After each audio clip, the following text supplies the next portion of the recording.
Sir Davos పర్యటనలో ఏమీ తీసుకురాలేదని చెప్పి మంత్రి అమర్ లాంటి వాళ్ళు మాట్లాడి ప్రశ్నిస్తున్నారు కదండి. ఏం చెప్తారు సార్? అరే కోడిగుడ్డుని నేను సూటిగా ప్రశ్నిస్తున్నా. మీరు మంత్రిగా ఉన్నప్పుడు మీరు ఏం తీసుకొచ్చారు ఆంధ్రాకి? ఏం తీసుకొచ్చారు చెప్పండి. ఇప్పుడు మేము మాకు ఇప్పుడే థ్యాంక్ యూ అన్న.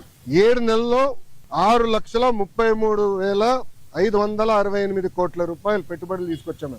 4,10,125 మందికి ఉద్యోగాలు కల్పించే పరిశ్రమలు ఆంధ్ర రాష్ట్రానికి ఎన్డీఏ ప్రభుత్వం తీసుకొచ్చింది. అది గర్వకారణం. కాగ్నిసెంట్ గురించి కూడా నేను ట్వీట్ పెట్టా కదా, చూడలేదన్న ట్వీట్? ఎవరు మీకు ఇచ్చిందే? మొన్న ఇచ్చిందే. సాక్షి ఉన్నాడు ఇక్కడ. సాక్షి రాలేదా? ఆయనే రిపోర్టరా? కేసు రాలేదా? సాక్షి ఎవరు లేడా? అరే ఆయనకి ఇద్దాం అనుకున్నానే కాగితం.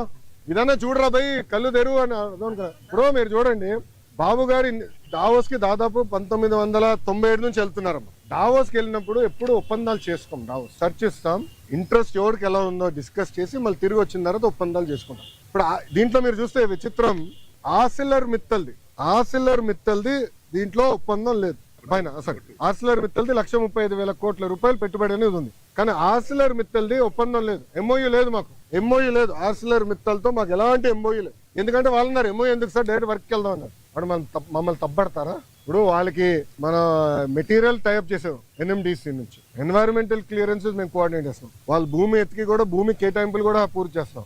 6-7 నెలల్లో పనులు ప్రారంభించాల లక్ష్యంతో మేము పనిచేస్తున్నాం.